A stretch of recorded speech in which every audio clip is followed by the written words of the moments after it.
L'impression de sortir de son corps, puis de s'engager dans un tunnel où règne une intense sensation de plénitude, voilà une NDE. Une expérience au seuil de la mort, telle que l'ont vécu des milliers de personnes qui, comme on dit, ont failli y rester. Fantasme ou réalité, la science a-t-elle une explication rationnelle à fournir? Regardez. Les NDE, en français, expérience aux frontières de la mort. Ces mystérieuses sensations éprouvées par certaines personnes qui ont frôlé la mort dans un bloc opératoire ou lors d'un accident. Des femmes et des hommes de toute culture auraient vécu l'expérience, le sentiment d'arriver aux frontières de la vie et de la mort et d'être sorti de son corps. Au moment où on m'a installée sur la table d'opération, que je suis partie. J'ai quitté mon corps et naturellement, je me suis mis à flotter. Et j'ai vu en bas la table d'opération, les médecins qui s'affolaient. J'avais une sensation d'absolu et d'éternité.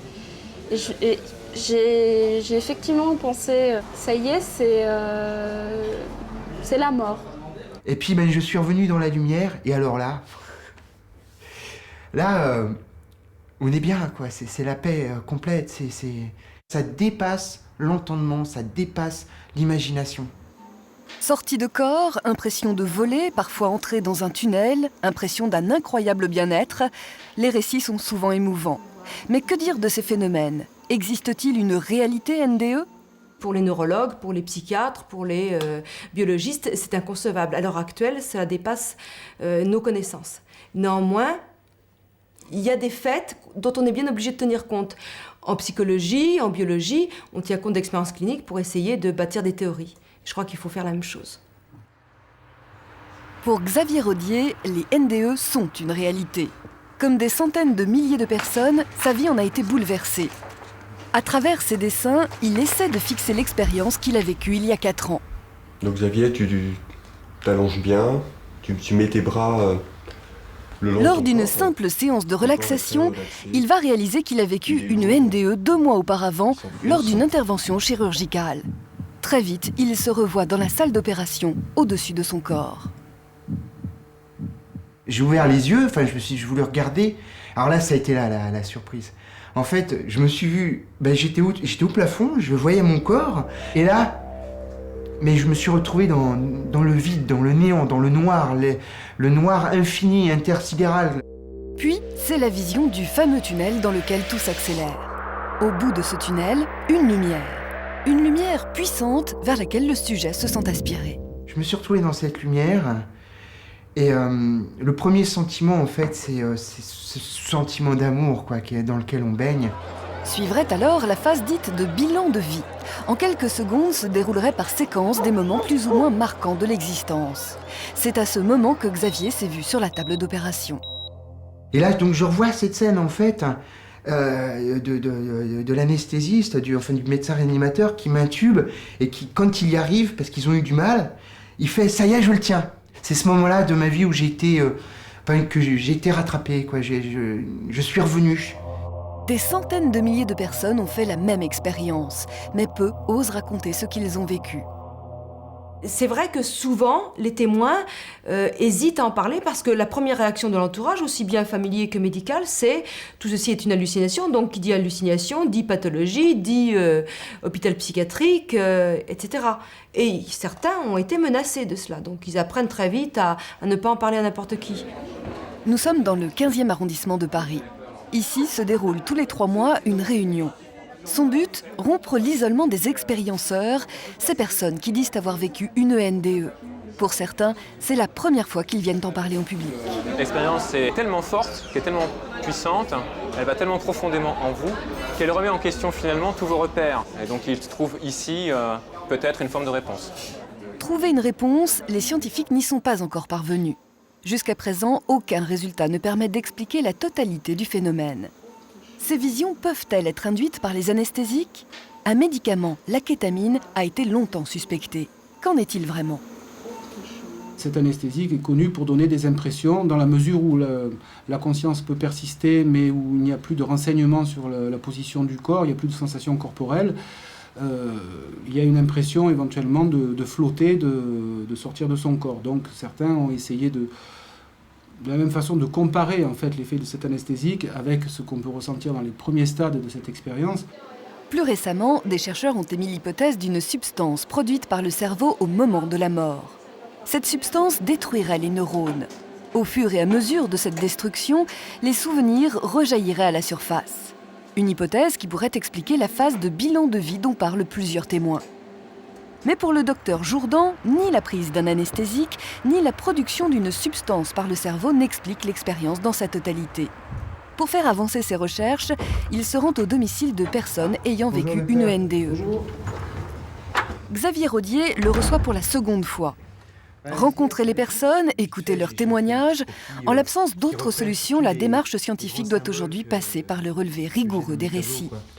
Le seul moyen d'avancer, c'est de recueillir des témoignages et de les recueillir de la manière la plus complète possible. Rien ne doit être négligé. Les dessins sont analysés, les paroles retranscrites.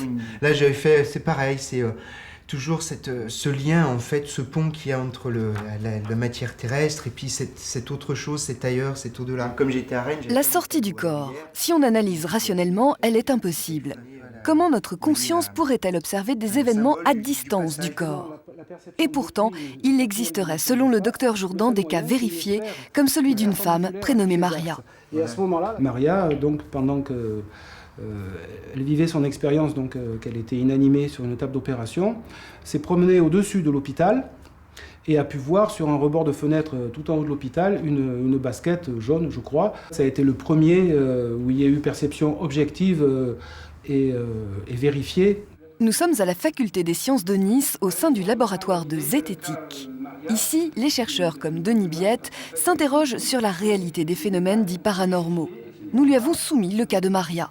Alors cette chaussure, cette fameuse basket, déjà n'est pas jaune. Dans aucun des éléments publiés, il n'est question de la couleur de la chaussure. Il s'avère, preuve photographique à l'appui, qu'on pouvait très bien visualiser cette chaussure, si tant est qu'elle ait existé, que ce soit depuis l'extérieur ou depuis l'intérieur d'une des pièces. Il est vrai que l'enquête initiale sur ce qui est arrivé à Maria a été menée par 7 journalistes qui vend aujourd'hui cette histoire à des milliers d'exemplaires à grand renfort de publicité. L'envie de croire à une vie après la mort peut parfois affaiblir le jugement critique. Mais pour autant, il ne faut pas balayer les récits de NDE du revers de la main. L'authenticité de certains témoignages n'est plus à prouver. Il est sûrement temps pour les scientifiques d'accorder à ce phénomène l'importance qu'il mérite.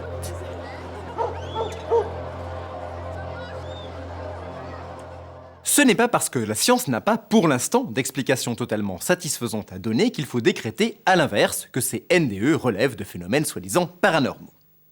Chaque année, des centaines de milliers de malades se rendent au sanctuaire de Lourdes, dans les Hautes-Pyrénées, dans l'espoir d'une guérison miraculeuse. Parfois, celle-ci se réalise, ou du moins, c'est ce que disent les miraculés. Comment la science considère-t-elle ce phénomène ? Les miracles ont-ils une réalité scientifique ? Jean-Pierre Belly est le dernier miraculé de Lourdes. Cet homme de 63 ans ne marchait plus et ne pouvait même plus s'asseoir. Il était cloué au lit par une sclérose en plaques sans espoir de guérison. En octobre 87, lorsqu'il se rend à Lourdes, il est totalement grabataire. Mais arrivé sur un brancard, il va rentrer chez lui en marchant sur ses 2 jambes. On m'a ramené dans la salle des malades, on m'a posé sur mon lit, et là j'ai commencé à avoir froid, un froid intense.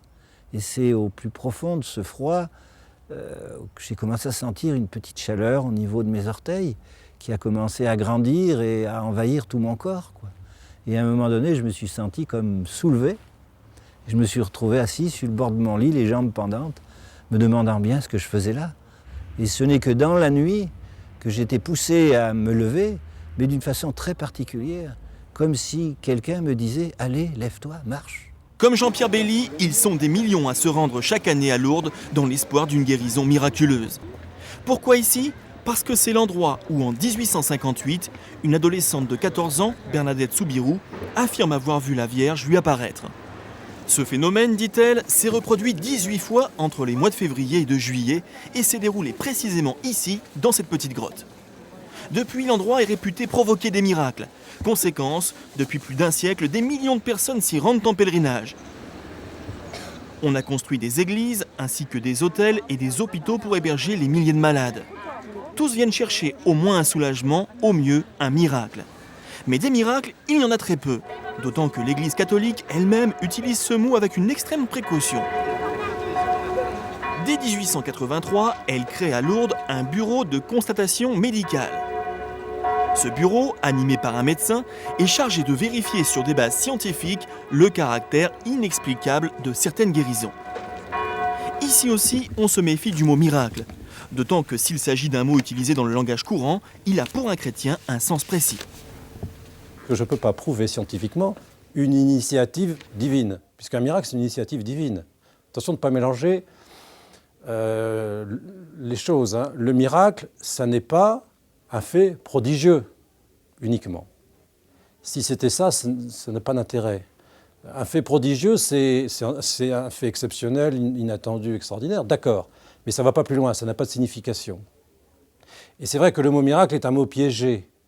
Hein. Ce matin, j'entendais à la radio le DHEA, hormone miracle. Non, ce n'est pas une hormone miracle, ça n'a rien à voir avec un miracle. Hein. Donc, surtout alors, dans le langage sportif, là, n'en parlons pas. Si Calais devient champion de France, là, on va dire c'est un miracle. Non, c'est pas un miracle, c'est explicable, je dirais. Dans le miracle, il y a toujours un pas de foi à faire. Résultat de cette prudence, sur environ 7000 guérisons signalées depuis 142 ans par les pèlerins de Lourdes, 2000 à peine ont été jugées extraordinaires par les médecins et seulement 66 ont été estampillées miraculeuses par l'Église catholique. La dernière en date, confirmée officiellement, est donc celle de Jean-Pierre Belli. Une chose est claire, la médecine n'a pu expliquer sa guérison. Pour l'intéressé, cela ne fait aucun doute, elle est miraculeuse. En un instant, j'ai senti que toutes mes inquiétudes, toutes les questions que je me posais sur ma vie, sur les doutes que j'avais, tout ça s'était balayé en un instant. Et c'est là, comme je dis, le Seigneur a guéri mon cœur. Dieu a guéri vraiment mon cœur. Pourtant, impossible d'un point de vue strictement scientifique de parler de miracle et même de guérison inexplicable. Car la sclérose en plaques dont souffrait Jean-Pierre Belli est une maladie dont il est difficile de prévoir l'évolution. Et l'on a observé plus d'une fois des rémissions de cette maladie. Si on observe un millier de patients, on sait qu'un certain nombre vont développer un handicap. Et en gros, on considère que ce nombre est de 70% au bout de 10 ans d'évolution. Mais on ne sait pas, pour un individu particulier, prédire quelle sera l'évolution de la maladie. Dans certains cas, elle peut être grave, mais dans d'autres cas, elle peut être tout à fait bénigne. Et même des rémissions prolongées sont tout à fait possibles. La rémission de la sclérose en plaques n'est donc ni miraculeuse, ni inexplicable, elle est seulement inexpliquée. C'est aussi le cas des cancers. Dans un cas sur 60 000, il se produit une rémission spontanée qui n'a pas encore trouvé d'explication. Autre fait indiscutable, les 66 miracles répertoriés n'ont jamais eu lieu sur des colonnes vertébrales brisées ou sur des membres amputés. Ils ne concernent que des maladies complexes à l'évolution mal connue. Voilà, oui. Reste que c'est bien à Lourdes et pas ailleurs que Jean-Pierre Belli a connu sa rémission. Difficile de parler de coïncidence. Pour expliquer ce phénomène, la science suggère une dernière piste, c'est celle du placebo. Un phénomène bien connu. Dans certains cas, de l'eau sucrée peut vous guérir si vous êtes persuadé que c'est un médicament efficace que vous avalez. La réputation miraculeuse de Lourdes peut-elle déclencher cet effet placebo ? Il est certain que la réputation miraculeuse de Lourdes peut déclencher un puissant effet placebo. Mais il est non moins certain que cet effet placebo va s'observer avant tout dans des pathologies dites psychosomatiques. Dans les pathologies organiques, c'est une hypothèse qui n'est pas absurde, mais ce n'est qu'une hypothèse. Et en l'état actuel de nos connaissances, nous n'avons aucune certitude absolue d'ordre scientifique. Une chose est sûre, les guérisons inexpliquées intéressent les scientifiques. Elles constituent de nouvelles pistes de recherche à débroussailler. Je crois que le miracle n'est pas une notion médicale. Je me prononce en tant que médecin et en tant que scientifique chargé de comprendre et de traiter ce type d'affection. Donc le miracle est une notion religieuse, c'est pas une notion médicale. La façon dont on peut voir ce type de situation d'un point de vue scientifique et médical, c'est surtout par l'enseignement qu'elle peut nous apporter. En effet, le fait qu'un patient puisse guérir dans une situation où habituellement d'autres ne guérissent pas est peut-être source d'enseignements importants, car si on arrive à comprendre pourquoi ce patient en particulier est capable de guérir, ça peut bien évidemment déboucher sur de nouvelles idées thérapeutiques.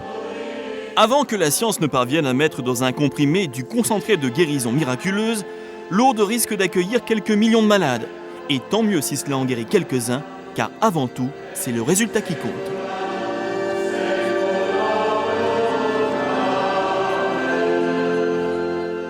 On objectera que quelques guérisons miraculeuses sur les millions de malades venus à Lourdes depuis plus de 100 ans, ce n'est pas beaucoup, mais il ne faut pas oublier que dans tous ces cas, la médecine était impuissante.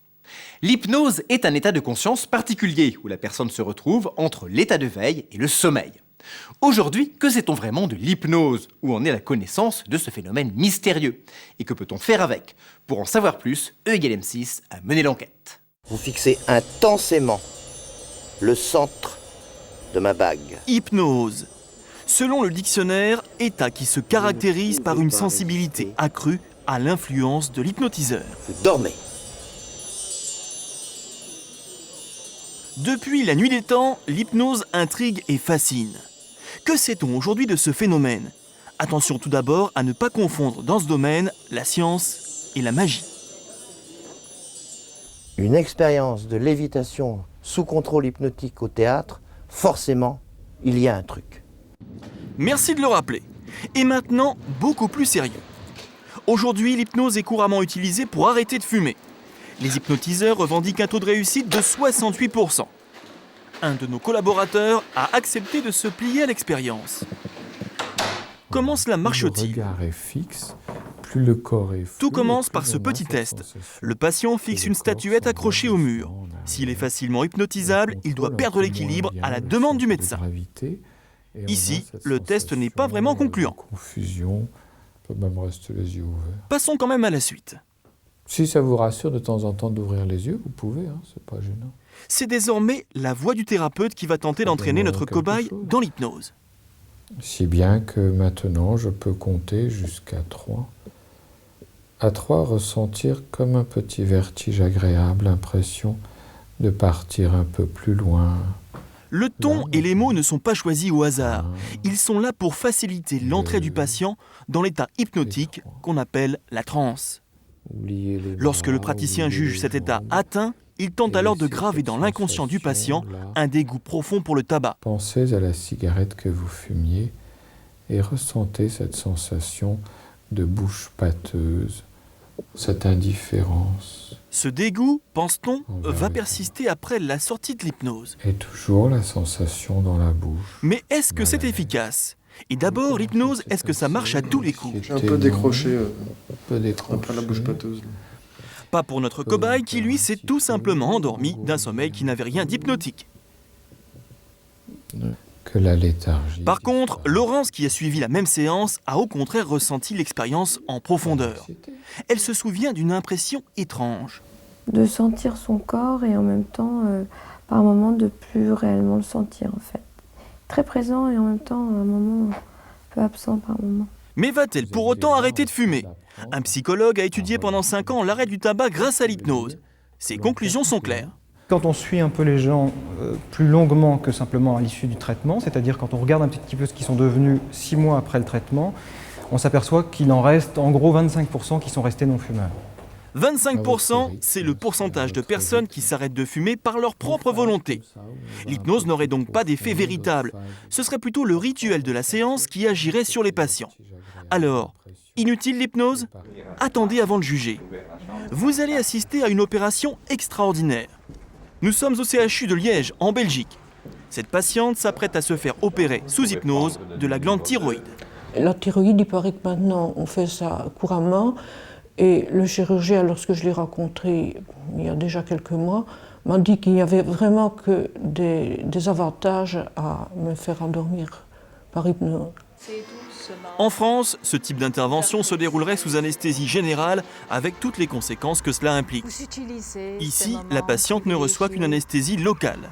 Qui vous guide progressivement. L'essentiel repose sur l'action du médecin hypnotiseur. De vous sentir bien. Cet air qui est parfois si doux, si frais dans les montagnes, quand une promenade vous guide. Un quart d'heure après que celui-ci ait commencé, le chirurgien entre dans le bloc opératoire. L'opération va pouvoir commencer, elle va durer 1h30. S'il y a quelque chose qui vous gêne, Vous me faites une grimace du front de façon à ce que je l'observe sous ma main. Le chirurgien est prévenu à tout instant si la patiente ressent une légère douleur. Inconfort. Inconfort, Michel. Ok. Une nouvelle dose d'anesthésiant et tout rentre dans l'ordre. L'esprit de la patiente semble à nouveau quitter la salle d'opération. Et peut-être les mélodies de la musique peuvent vous guider à des endroits. Voilà, vous pouvez ouvrir les yeux, regarder les gens qui sont autour de vous. Voilà, vous les voyez? Oui. Le plus impressionnant, c'est le réveil en fin d'opération. Il est quasi immédiat. Pas d'effet secondaire, pas de nausée. J'ai ressenti tout, on entend tout, on sort tout, mais sans crainte, sans douleur. L'hypnose semble donc avoir une réelle action sur la douleur, même si on ne sait toujours pas comment ça marche. L'état d'hypnose fonctionne. Au niveau théorique, par rapport à l'hypnose, la grande difficulté, c'est de trouver est-ce que c'est un état différent ou est-ce que c'est juste un jeu de rôle que les gens utilisent pendant l'hypnose? Un début de réponse vient d'être apporté ici. Nous sommes au cyclotron de Liège. On y a mesuré l'activité du cerveau de personnes sous hypnose subissant des stimulations douloureuses au niveau du doigt. Voilà, on place le stimulateur. Grâce à ces recherches, pour la première fois, les chercheurs ont identifié une zone du cerveau qui ne s'active que sous hypnose. Et en effet, vous voyez ici, cette région-là va changer son activité différemment en hypnose comparée aux autres états en fonction de la perception ou non de la douleur. Les résultats obtenus par cette équipe de chercheurs belges vont-ils faire sortir l'hypnose de sa semi-clandestinité? Un comité scientifique international devrait donner prochainement son avis sur la question. Affaire à suivre. Même si l'on vient de trouver une zone du cerveau impliquée dans l'hypnose, on est loin d'avoir compris son mécanisme. Bien qu'une très large part des Français y croient, l'astrologie énerve les scientifiques, et en particulier ceux qui s'occupent des étoiles, à savoir les astronomes. Pour eux, les astrologues sont non seulement des charlatans, mais en plus, ce sont de véritables cancres en astronomie. Qu'en pensent les astrologues eux-mêmes? La moitié des Français pensent qu'il y a quelque chose de vrai dans l'astrologie. Mais ces Français ont-ils fait le test suivant? Prenez l'horoscope d'un journal. Voici les prévisions des Vierges pour le mois de septembre. Ils vont nager dans la sérénité. Maintenant, passez à l'horoscope d'un autre journal pour la même période. Cette fois-ci, il faut prévoir une crise passagère ou alors une rencontre décisive. Visiblement, au moins un des deux astrologues a écrit n'importe quoi. Alors l'horoscope, est-ce bien sérieux? Alors, quand les journaux acceptent dans leur rubrique des pronostics pour la semaine, le mois, les vacances, l'année pour les signes zodiaques, ça va très bien si l'on considère que c'est amusant. Mais c'est tout, ce n'est pas de l'astrologie. Alors pour nos amis vierges, ce début de semaine... Donc, de l'aveu des astrologues eux-mêmes, ces horoscopes n'ont aucune valeur. Pour la plupart des astrologues, la seule bonne astrologie, c'est l'étude du thème astral. Le thème astral, c'est la position dans le ciel des constellations du zodiaque et des planètes du système solaire à l'instant de notre naissance. La doctrine de base de l'astrologie, c'est que selon leur position au moment où nous sommes nés, planètes et étoiles auraient une influence décisive sur notre caractère, depuis nos goûts jusqu'à nos sentiments, en passant par nos compétences professionnelles. Le thème astral est-il plus sérieux que l'horoscope? Là encore, un petit test. Hortense a donné sa date de naissance à plusieurs astrologues, qui ont donc étudié le même thème astral. Voici leurs commentaires. Vous avez besoin de manifester votre originalité, votre spécificité et surtout d'être toujours dans une activité qui vous permette, où il y a une activité de recherche. Vous avez aussi, avec le Soleil, Mercure et Vénus qui sont à la pointe de la maison 12 dans le signe de la Vierge, très probablement des aptitudes pour soigner. Il faut écrire, parce que votre arme, c'est la communication. Je vous verrais bien à la tête d'un magasin d'antiquités. Sur l'année prochaine, 97, est une année de création. Donc vous choisirez, si vous avez envie de faire un bébé. Ne vous dites pas, mon Dieu, j'ai 25 ans, il faut absolument qu'avant la trentaine, je sois marié, que j'ai des enfants, parce que sinon, c'est râpé. Vous êtes vierge. Vierge, c'est Mercure. Mercure, c'est les poumons. Je serais vous, je fumerais. J'essaierais de ne pas trop fumer. Je fume pas trop. Je fume pas trop. Hein. Hortense fume très peu, mais merci quand même du conseil. Plus sérieusement, les astrologues consultés ont interprété le thème astral d'Hortense, chacun à sa manière, avec sa propre idée de l'influence des planètes.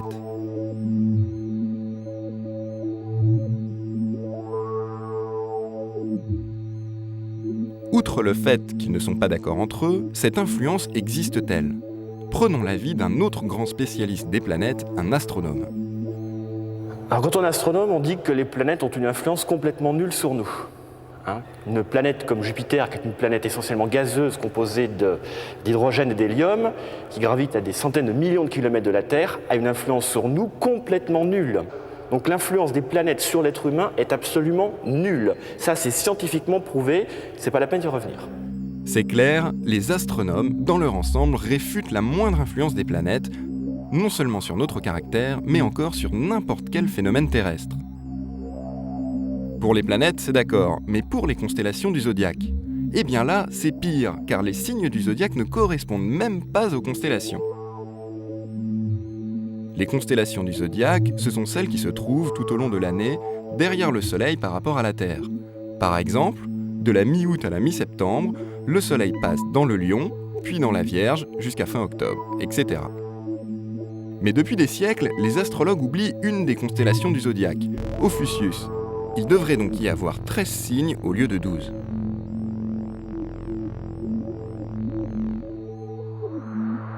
Autre problème, les constellations sont de tailles très diverses.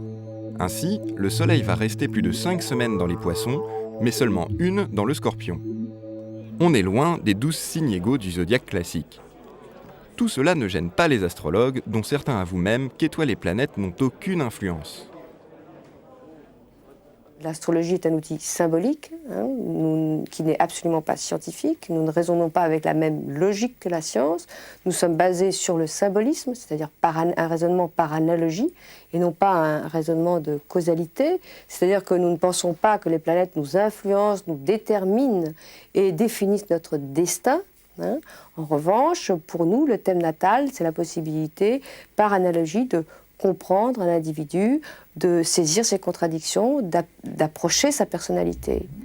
Par analogie avec quoi? On ne le saura pas très bien, mais pour l'astrologue, pas la peine de chercher à comprendre, puisque, d'après lui, ça marche. Bon, alors maintenant, en quoi et par quelle raison et comment se fait-il que on n'a pas encore trouvé la réponse. C'est l'expérience qui nous montre que ça fonctionne. Que ça fonctionne, pas si sûr. Oui. Pourquoi pas ? Jamais aucune étude statistique, et il y en a eu, n'a réussi à prouver une quelconque correspondance entre un même thème astral et un trait de caractère donné. Ce qui n'empêche pas l'astrologie de prospérer et de se moderniser avec des thèmes astraux et des prédictions calculées sur ordinateur. Avantage de cette technique, un ordinateur, ça fait scientifique, ce qui rassure les clients mais énerve au plus haut point les vrais scientifiques. L'astronomie, c'est une science. L'astrologie, c'est du charlatanisme, essentiellement. C'est rien du tout. C'est une croyance qui date d'il y a 2000 ou 3000 ans, et qui malheureusement perdure encore aujourd'hui. En résumé, les astronomes et certains astrologues sont d'accord sur un point. Les étoiles et les planètes n'ont aucune influence sur nous, et l'astrologie est sans aucun fondement scientifique ou astronomique. Reste effectivement qu'on ne détruit pas une croyance irrationnelle par des arguments rationnels.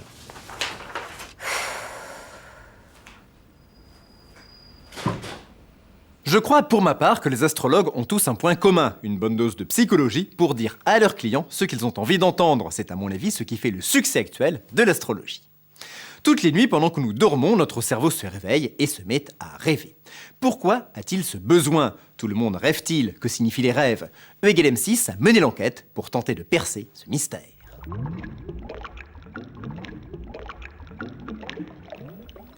Près de 10% de notre vie serait consacrée à une mystérieuse activité de notre cerveau, le rêve.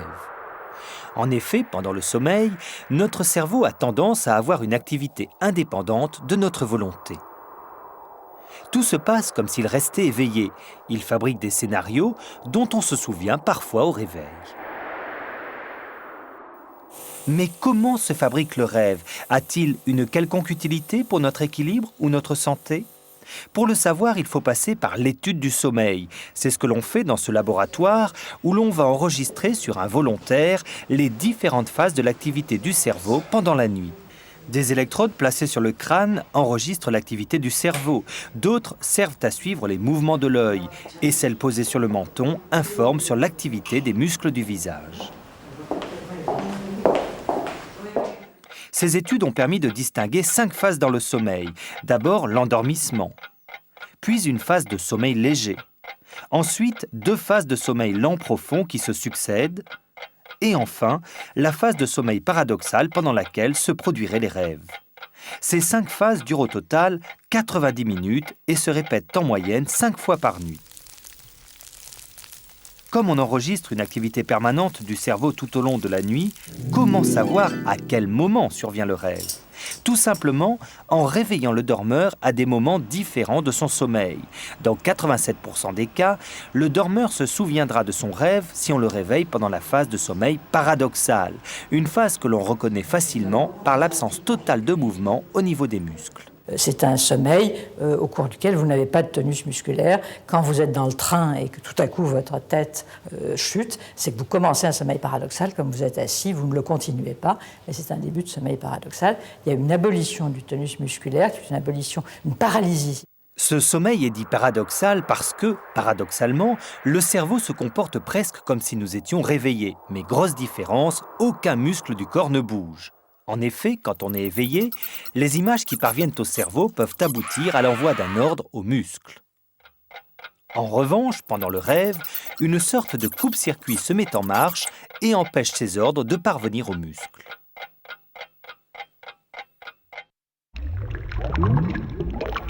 Mais d'où viennent ces images qui surgissent pendant la nuit? Il n'y a rien dans notre cerveau, dans notre intellect, qui n'a pas d'abord traversé nos sens. C'est-à-dire que dans nos rêves, il y a toujours quelque chose qui est rentré dans notre cerveau, soit visuel, soit auditif, soit par la télévision. Depuis 30 ans, Michel Jouvet analyse ses propres rêves, près de 6000 récits soigneusement archivés, dont il se sert pour expliquer l'origine du rêve. Lorsque l'on étudie une grande quantité de rêves, on s'aperçoit qu'à peu près dans 50% des cas, à l'intérieur d'un rêve, pour ceux qui s'en souviennent, il y a ce qu'on appelle un résidu diurne, c'est-à-dire quelque chose qui s'est passé dans la journée, même si on n'y a accordé aucune importance. Et de temps en temps, bien sûr, il y a un souvenir qui date de mon enfance. Il y aurait donc toujours une origine réelle dans le rêve. Le cerveau n'invente rien, mais réorganise des souvenirs pour en faire une histoire plus ou moins cohérente. Mais pourquoi nos rêves sont-ils le plus souvent absurdes? Cela serait directement lié au fonctionnement du cerveau. Pendant l'éveil, l'hémisphère droit produit les images et il communique avec l'hémisphère gauche pour que celui-ci les organise. Pendant le sommeil, cette communication ne se ferait pas. Donc, la logique, les notions d'espace et de temps ne viennent plus en aide pour fabriquer une histoire cohérente. Je peux vous donner un exemple, par exemple. Une fois, je suis rentré de voyage et j'ai eu un rêve où je voyais des gendarmes qui étaient habillés de peau de chat. Et puis je me suis dit, mais qu'est-ce que ça veut bien dire? Alors je revenais de Minneapolis et le soir, en rentrant, je me suis dit, bien sûr, le message, c'était que c'était des Minets à police. Parce que je ne pouvais pas le voir écrit, mais par l'hémisphère droit, il avait fait le rébus. Il y a beaucoup de rêves qui sont dus à ces rébus. Reste à savoir à quoi servent les rêves. Selon certains chercheurs, ils permettent d'évacuer nos angoisses anciennes ou récentes et donc de préserver notre sommeil.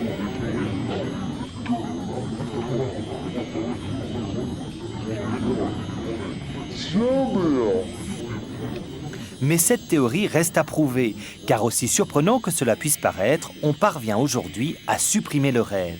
C'est parfois même une forme de traitement médical. Il existe des cas où on peut supprimer le rêve pour des raisons médicales, pour le traitement de dépression, de forte dépression, ou pour le traitement de la cataplexie. On donne ces médicaments, les sujets du jour au lendemain vous disent « je ne rêve plus », on les enregistre et en effet, on voit qu'ils n'ont absolument plus de période de sommeil paradoxal. Ça peut durer des semaines, quelquefois des mois, et quand on regarde ces sujets en détail, on ne s'aperçoit d'aucun trouble évident de la mémoire. Ils n'ont pas d'hallucination et ils se comportent normalement. Apparemment, donc, le rêve n'a pas d'utilité pour la santé ou l'équilibre mental. Voilà qui devrait rassurer ceux qui pensent ne jamais rêver. D'autant qu'en réalité, ce n'est pas le cas. Ils rêvent, mais ne s'en souviennent pas au réveil. Les gens qui ne se souviennent pas de leurs rêves, la meilleure explication à trouver, c'est que leur réveil, où ils se réveillent spontanément ou non, plus de 5 minutes après la fin de leur dernier rêve. Donc, il n'y a pas de raison qu'ils s'en souviennent. Eh oui, tout simplement. Mais avouez que dans certains cas, c'est vraiment dommage d'avoir tout oublié. Alors méfiez-vous de tous ceux qui se targuent de pouvoir interpréter les rêves, car pour l'instant, aucune théorie sur leur signification n'a été prouvée de manière scientifique. Il est temps de percer le mystère de ces créatures mythiques, connues de tous, le Yéti, le Dahu, des créatures connues de tous et que pourtant personne n'a jamais vues. La plus célèbre, près de chez nous, c'est le monstre du Loch Ness en Écosse. Là-bas, certains y croient dur comme fer, supercherie ou réalité. Le Loch Ness est devenu le lac le plus célèbre du monde. C'est ici en Écosse que vit peut-être l'une des dernières créatures encore inconnues de la science. Pour Christine McIntosh, une riveraine, c'est certain, le monstre du Loch Ness existe. Nous faisions du bateau juste ici. Ma sœur et moi, nous étions sur le pont inférieur et nous regardions le lac. Quand tout à coup, une grosse bosse est sortie de l'eau juste derrière nous. Elle a traversé le lac à toute vitesse, puis elle a disparu.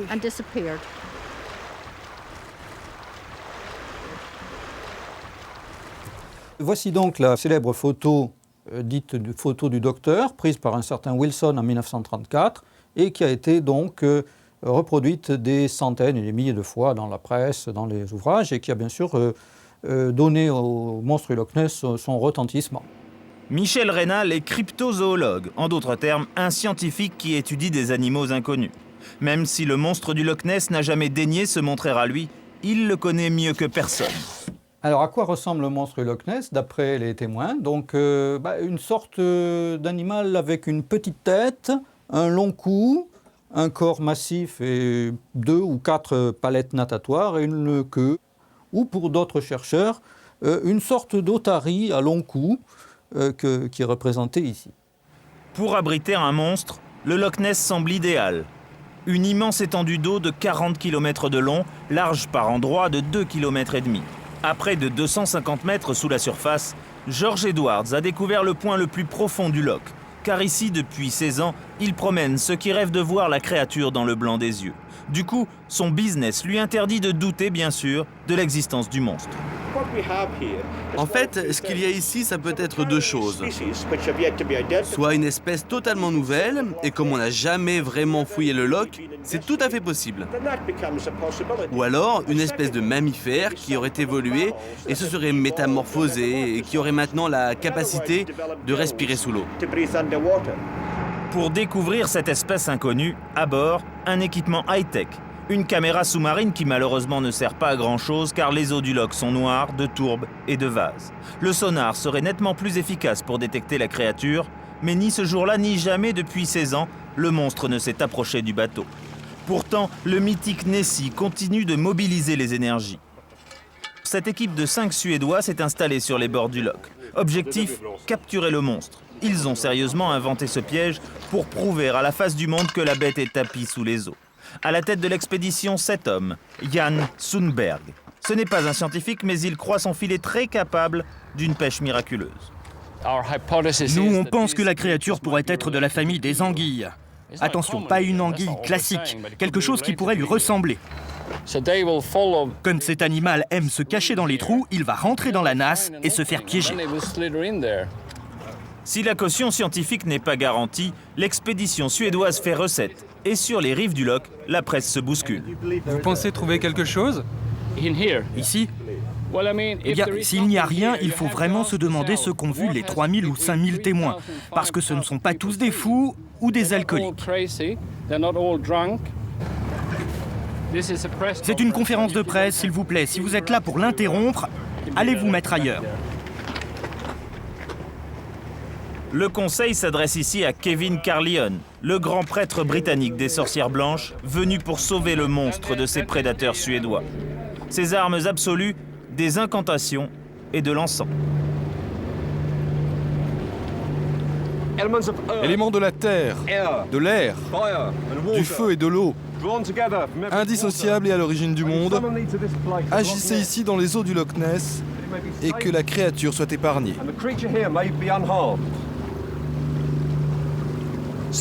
Qu'il en soit ainsi.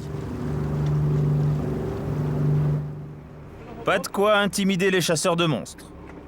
Alors la traque peut commencer, même si les scientifiques restent sceptiques. D'après eux, dans les eaux du Loch, la survie d'une créature de grande taille est impossible.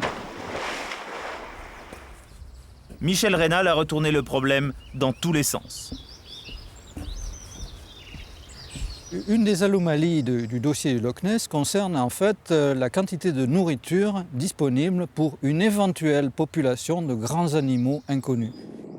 Pour qu'une espèce comme celle-ci vive dans le Loch Ness, elle doit compter au moins une centaine d'individus qui assureront le brassage génétique et la continuité de l'espèce. Ces animaux auraient un poids estimé de 2 tonnes environ. Pour subsister, il faudrait au groupe au moins 20 000 kilos de nourriture par jour, ce que le Loch Ness est incapable de fournir. Mais s'il n'y a pas de monstre dans le lac, comment faut-il interpréter les nombreux documents et témoignages sur la créature ? Pour le biochimiste écossais Adrian Shine, il suffit de rester rationnel. Dans ce lac, il y a beaucoup de phénomènes extraordinaires. Par exemple, il peut y avoir des vagues sous-marines de plus de 40 mètres. Invisibles à la surface, elles peuvent tromper les sonars. Ça arrive souvent ici. Aussi, l'eau du lac peut s'écouler en sens inverse de celui du vent. Et alors, des objets inanimés à la surface peuvent se déplacer contre le vent et donner l'impression qu'il s'agit d'un animal en train de nager. En 1984, un chercheur britannique du nom de Campbell a retrouvé en fait la photo originale. Et bien sûr, elle est infiniment moins spectaculaire que celle que l'on montre toujours, puisqu'on voit un objet apparemment minuscule. Cet objet, un simple tuba destiné aux enfants, a été grossi. Et la retouche a fait illusion pendant près de 50 ans. Quant à Wilson, l'auteur de ce trucage, il a fait la confession de cette supercherie sur son lit de mort. Pour les habitants du petit bourg écossais, si le monstre est une pure invention, on n'est pas pressé de le savoir car cette légende continue de les rendre célèbres dans le monde entier. Ici, à Drumnad Rockit, ça ne fait pas l'ombre d'un doute. Le monstre est une des meilleures choses qui soit arrivée. Je suis sûr que beaucoup de gens en France adoreraient avoir leur propre créature. Une créature fantasmatique qui attire chaque année plus de 250 000 visiteurs en quête d'un peu de rêve dans les brumes de l'Écosse. La science semble avoir résolu cette énigme. Pourtant, des centaines de personnes ne cessent de croire en cet animal légendaire et relancent une controverse qui n'a pas lieu d'exister, une belle aubaine pour le tourisme. Et maintenant, partons pour l'Himalaya. L'Himalaya, vous le savez, qui est le domaine d'un autre animal mythique, le Yéti. Ça, c'est le genre d'image qui m'a fait rêver quand j'étais gamin, à Montréal, au Canada. Et puis, ça m'a donné envie de partir là-bas et puis de suivre ces traces pour voir si vraiment cet animal existait ou pas. Aujourd'hui installé dans les Alpes suisses, Robert Hutchison est canadien. En 1987, il a passé 6 mois dans l'Himalaya à la poursuite du dernier animal mythique, l'abominable homme des neiges. Le Yéti, on en parle depuis 1832, depuis qu'un voyageur occidental en a fait cette description. Un squelette massif, une musculature puissante, un corps recouvert de longs poils roux comme les orang-outans et surtout un crâne en forme d'obus. Le Yéti serait un hominoïde comme l'être humain, mais de la famille des pongidés, c'est-à-dire un grand singe éloigné de nous par 15 millions d'années d'évolution. Robert Hutchison, lui, est incapable de décrire le Yéti et pour cause, il ne l'a jamais vu. Après des mois de recherche en Himalaya, il lui reste le souvenir d'une vague empreinte laissée dans la neige. Une nuit, autour de notre campement, on avait entendu des bruits d'animaux, et puis le lendemain matin, je suis sorti. Puis on a trouvé ces traces, mais très curieux. Et c'était à peu près cette longueur, donc un pied de 45 à peu près, mais beaucoup plus large, avec une grande orteille, et puis 3 plus petits. Voici ce que Robert Hutchison a vu et photographié. Pour lui, pas de doute possible, ces traces appartiennent au Yéti. Il suffit de les suivre, et il en est sûr, son rêve d'enfant va devenir réalité. On a suivi ces traces pendant 22 km sur un espace de 10 jours parce que le terrain est très accidenté. Et finalement, on a vu qu'ils allaient dans une grotte à 5500 mètres d'altitude. Mais les Sherpas qui étaient avec moi avaient peur parce qu'ils ont peur du Yeti. Robert Hutchison se retrouve donc seul, sans témoin. Curieusement, il n'a pas l'idée de prendre d'autres photos des empreintes qu'il suit sur plusieurs kilomètres. Il faut donc s'en tenir à sa version des faits. Moi, je suis monté au sommet. J'ai essayé de descendre dans le couloir jusqu'à l'entrée de la grotte. Mais comme je n'avais pas de corde et il y avait cette masse de neige qui était dans le couloir, j'avais peur que ça allait tout partir en avalanche. Sans prendre aucune photo, le chasseur de Yeti abandonne. Et l'on s'étonne que si près du but, il ne tente pas de revenir dans la grotte avec des moyens plus performants. Comme lui, nombreux sont ceux qui prétendent avoir vu le Yeti. Et les preuves douteuses s'accumulent. Elles sont rassemblées ici, dans un musée à Lausanne, en Suisse. Daniel Cherix en est le conservateur. L'une des pièces les plus délirantes, c'est ce moulage d'empreintes. Vous avez ici une empreinte d'un Yeti de l'Himalaya avec 5 doigts de pied qui pourrait ressembler à une empreinte humaine, mais fortement agrandie, ce qui se remarque bien par rapport à la taille de mes doigts. Alors, que dire à partir de là? Eh bien que cette espèce est probablement de grande taille, une stature assez forte, probablement de l'ordre de 2 mètres et quelques de hauteur. Dans ce musée, dommage, les preuves de l'existence du Yeti sont fantaisistes. Voici une des pièces les plus étranges et les plus troublantes pour notre public. Il s'agit d'un scalp de Yeti. Et à l'analyse, il s'est avéré que ce scalp était bien une parfaite reconstitution, parfaite de on ne sait pas quoi, mais faite avec du crin de cheval et de la peau de chèvre. Ce scalp est donc un faux authentique. Ce canular laisse peu d'espoir sur l'existence d'un abominable homme des neiges. Les illuminés, eux, continueront à fabriquer de vraies fausses preuves. Le mythe a encore de beaux jours devant lui. La recherche de ces animaux fantastiques a un nom, la cryptozoologie. Et même si dans de nombreux cas, il s'agit de supercheries, il n'est pas toujours facile de le démontrer, car en science, l'absence de preuves ne prouve rien.